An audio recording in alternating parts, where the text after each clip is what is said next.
Hi guys, I'm Garitas Doritas, and today I'm going to be walking you guys through some fantastic 4-1-2-1-2 narrow custom tactics.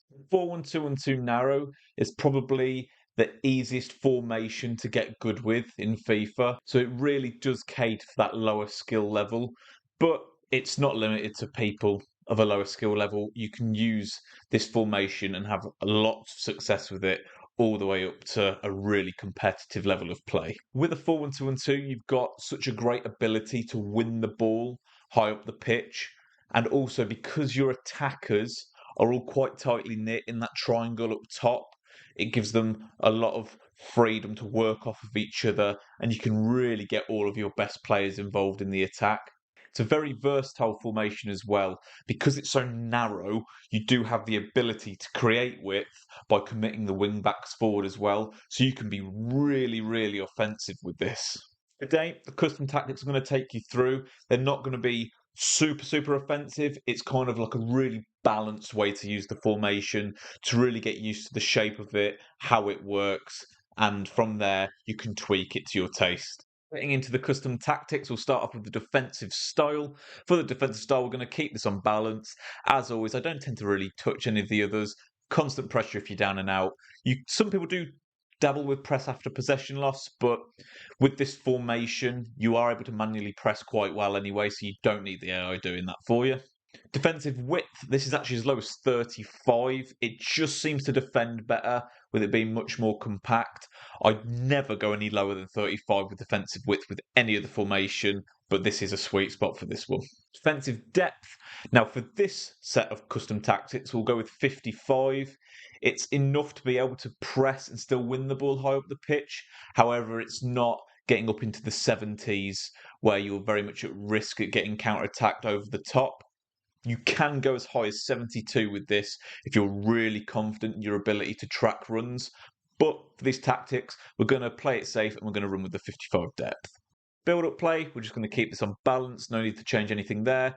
Chance creation, direct passing. I've seen a few people delve with forward runs these days, but as always, just stick with direct passing. You're going to pin the opponent back, create room for Travellas, and just working the ball around the box. For your offensive width, we are going to drop this to 45. Now, this formation naturally is narrower anyway, hence its name, the 4-1-2-1-2 narrow. So you don't need to drop this too low for it to play very compactly. But we're going to drop this to 45, just so we've got lots of opportunities to play short ping pong passes on the attack.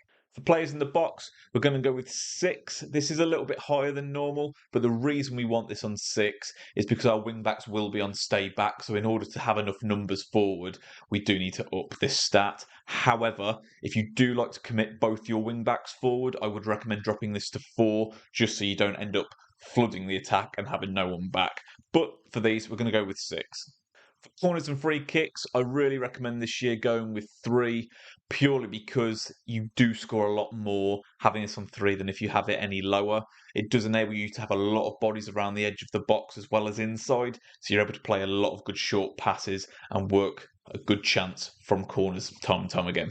For the player instructions, we'll start at the top and we'll work our way down. So for both of your strikers, have them on stay central and getting behind. This keeps them very close when they're up top making runs, so it's really easy to play 1-2s and feed each other in behind the defensive line. For your centre attacking mid, we're just going to have these on comeback on defence. There's a good reason for that. I'll get to that in a moment.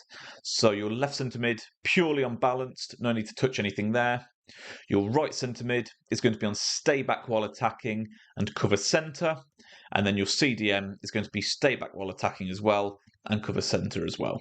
So the reason these 4 are set up like this, now I've mentioned this in a few videos already, so I hope I don't sound like a broken record, but it's to defend in a 4-4-2 shape because it's the most effective formation to defend in as a general rule of thumb. So by having Cantona come back, Mara's unbalanced, and these 2 on cover centre, you'll have Cantona naturally drift out to the right mid sort of position, Mara's to a left mid kind of position, and then the other 2 will drop in as kind of a centre mid pairing. So therefore you'll have that nice straight defensive line, and then above them you'll have the midfield 4, and then you'll have your 2 strikers up top, and it's just a really nice balanced shape to be able to defend in. Moving on into the wing backs, we're going to have both of these on stay back while attacking and overlap. So like I said, that is the left back and the right back. Now, a narrow is quite known for having overlapping wing backs and then really committing, and you can play it like this. So if you want to put these both unbalanced, I'd just recommend dropping the players in the box from 6 to 4, just so you're not going too much the other way. With these instructions on this formation, with players in the box on 6 and the stay back while attacking overlap instructions on both, they still do offer you support on the attack. They do offer an overlap when it's really on and it's not an unnecessary run to make. They will still support. What you will notice when they do support, though, is they won't fully commit into like that final third. They will do just enough to offer you that interplay to work the ball forward, and you'll notice them start to drop back then after that. As for your centre backs, obviously you never touch these, just leave them as they are. And for your goalkeeper, again, just leave this on default. Getting into the types of players to get the most out of this formation, we'll start at the top again and work our way down.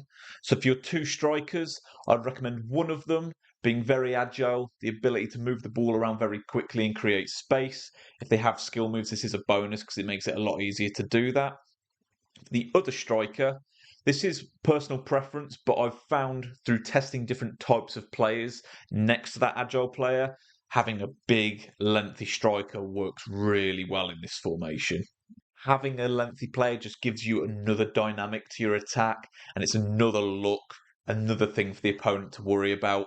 And that dynamic between the agile, skillful player and the big, lengthy player, it's a really nice give and take on the attack.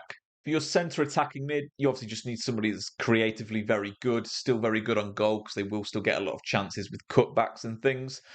Specifically for these custom tactics, I would recommend them being right-footed, and that is because of what I mentioned earlier, how when you're defending, they will drift out to the right. So often, when you do collect the ball with them, they will be coming in more from a wide position on the right-hand side opposed to in the centre. Adding on to that, outside of the foot shot trait, with them being right-footed, is always a bonus. Again, because they're coming from that right-hand side, they're often going to be in positions to shoot on their right foot, hit Travellas, that kind of a thing. Speaking of Travellas, I know I go on about these a lot, but they're very effective this year, so that's why we do it. For your left centre mid, make sure they have the outside of the foot shot trait, make sure they're left footed, and if they have their shot power anywhere in the range of sort of low 80s to high 80s, that's kind of the sweet spot to get that real dip on those Travellas to score them most consistently. Also, I would just recommend them having good ability on the ball again, so skill moves, good dribbling, just because they often operate as a winger. Your cam, your left centre mid, they sort of start out wide and then they eventually switch into these positions, so treat them like wingers more than anything. For your right centre mid, this is your traditional box to box, and for your CDM, this is more of your traditional defensive midfielder. But as a general rule of thumb, you want these both to be fast, aggressive. You want them to be able to win the ball high up the pitch, put a lot of pressure on the opponent, so they give the ball up in deep areas, and you're able to capitalise on that. For your right back and for your left back, the main things here is you want them to be very fast, have very good interceptions. And I would just say aim for good agility and balance as well, just so they turn quite nice. I would try and avoid the explosive running type. Controlled or lengthy tends to be better in the defensive areas. However, the most recent patch did buff explosive players, so it's not the end of the world if you have someone that is explosive that you do get on with. For your centre backs, you want them to be very fast. Lengthy running style is always preferable in these positions. However, the main thing you want to aim for is just have really top tier players in this position. Do not skimp on your centre backs. You want them to have as good AI as possible. So that is just going for the obvious players, the Maldinis, the Ramos, Van Dijk, Koulibaly, Lucio. These players are just going to perform above and beyond everyone else in the game, regardless of what the stats look like. For this formation specifically, I do like physical centre backs, which is something Ramos in particular is very good at. Maldini's way more aggressive than his stats suggest. Just having that physicality at the back centre back pairing in this formation, with it being aggressive in its nature, it just really helps. As for your goalkeeper, literally whoever works. Just so it is clear for you guys, because I did mention a couple of times about having the wing backs unbalanced and how to adjust the formation. If you want to use this really aggressively, I'd recommend putting the depth up to 72 I would recommend putting your players in the box down to 4. And for your instructions, just take these off of stay back while attacking. Playing it like this is going to be super offensive, and you've really got to trust your ability to defend manually. But if you do feel like you are a more advanced player and you can do that, then that is a good tweak on this formation to suit your play style more. Let me know how you go on with these custom tactics, guys. As I mentioned, this is probably the easiest formation to use in FIFA, and these custom tactics do just help with that, giving you a good base to start with, and by all means just tweak them to your taste as well. If you have a formation you want me to put some custom tactics together for, just let me know down below. I'll be more than happy to check it out and give it a go. I hope you enjoyed the video. If you did enjoy it, please subscribe to the channel and turn your bell on. Take care, guys.